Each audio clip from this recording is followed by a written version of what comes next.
தேவனுக்கே மகிமை உண்டாவதாக. சிலுவையில் இயேசு கிறிஸ்து பேசின 7 வார்த்தைகள். முதல் வார்த்தை மன்னிப்பின் வார்த்தை, இரண்டாவது வார்த்தை ரட்சிப்பின் வார்த்தை, மூன்றாவது வார்த்தை அரவணைப்பின் வார்த்தை, நான்காவது வார்த்தை ஏக்கத்தின் வார்த்தை, ஐந்தாவது வார்த்தை தவிப்பின் வார்த்தை, ஆறாவது வார்த்தை வெற்றியின் வார்த்தை, ஏழாவது வார்த்தை ஒப்புதலின் வார்த்தை. அதாவது மன்னிப்பு, ரட்சிப்பு, அரவணைப்பு, அங்கலாய்ப்பு, தவிப்பு, அர்ப்பணிப்பு, ஒப்புவிப்பு. சிலுவையில் பூத்த 7 ஆவிக்குரிய மலர்கள். முதலாவது வார்த்தை, பிதாவே இவர்களுக்கு மன்னியும், தாங்கள் செய்கிறது இன்னதென்று அறியாதிருக்கிறார்களே. லூக்கா 23:34. மன்னிப்பு. முதலாவது சிலுவையில் பூத்த ஆவிக்குரிய மலர் மன்னிப்பு. நம்முடைய தேவனுக்கு ஒரு பெயர் மன்னிக்கிறவர். 1000 தலைமுறை மட்டும் மன்னிக்கிறவர். நல்லவரும் மன்னிக்கிறவரும் மிகுந்த கிருபை உள்ளவருமாக இருக்கிறவர். மன்னிக்கிறதற்கு தயை பெருத்திருக்கிறவர். ஆண்டவரிடத்தில் இரக்கங்களும் மன்னிப்புகளும் உண்டு. பாவங்களை நிவர்த்தி செய்கிற கிருபாதார பலி அவரே. அவருடைய இரத்தத்தினாலே பாவம் மன்னிப்பாகிய மீட்பு இவருக்குள் நமக்கு உண்டாயிருக்கிறது.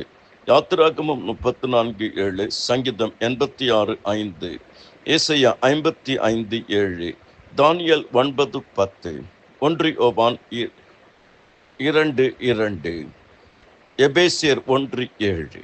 பிதாவே இவர்களுக்கு மன்னியும். சிலுவையில் ஜெபத்தோடு இயேசு கிறிஸ்து முதல் வார்த்தையை தொடங்குகிறார், பிதாவே. ஒவ்வொரு கிறிஸ்துவனும் ஜெபத்தோடு தொடங்க வேண்டும் வாழ்க்கையை, வாழ்நாளை என்பதை சிலுவையிலே அங்கு வலியுறுத்தி பேசுகிறார். ஒருவரை ஒருவர் தாங்கி, ஒருவர் பேரில் ஒருவர் குறைபாடு உண்டானால் கிறிஸ்து உங்களுக்கு மன்னித்தது போல நீங்களும் மன்னியுங்கள். மன்னிக்கிறதுனாலே புது வாழ்வு, மறுவாழ்வு, நிலையான வாழ்வு கிடைக்கிறது. இரண்டாவது, கர்த்தர் மன்னித்தவர். விபச்சாரத்தில் கையும் மையுமாக பிடிக்கப்பட்ட ஸ்திரீயை அவரிடத்தில் கொண்டு வந்த பொழுது இயேசு கிறிஸ்து, உங்களில் பாவம் இல்லாதவன் கல்லறியும் என்று சொல்லி அவர் குனிந்து தரையில் எழுதினார். இனி போ, பாவம் செய்யாது, நானும் உன்னை ஆக்கினைக்குள்ளாக தீர்க்கிறதில்லை என்று மன்னித்தவர். யோவான் 8:1-12.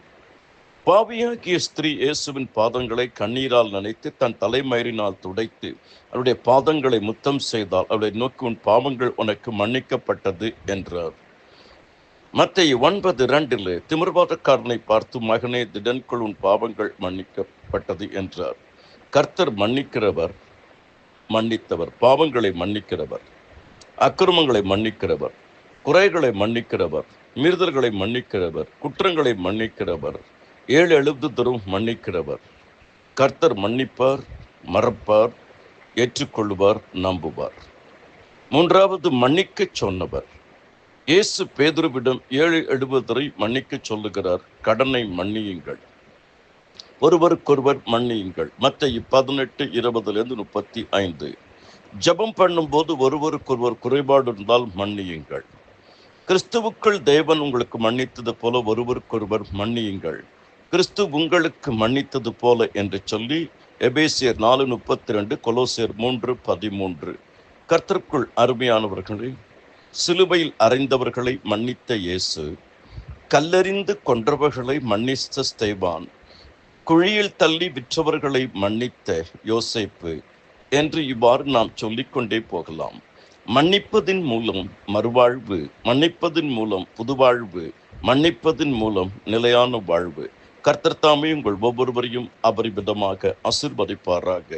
பாவ மன்னிப்பின் நிச்சயத்தை பெற்றுக்கொள்ள வேண்டும். கர்த்தர் தாமே உங்கள் ஒவ்வொருவரோடு கூட இருந்து கர்த்தர் உங்களை ஆசீர்வதிப்பாராக. ஆமேன்.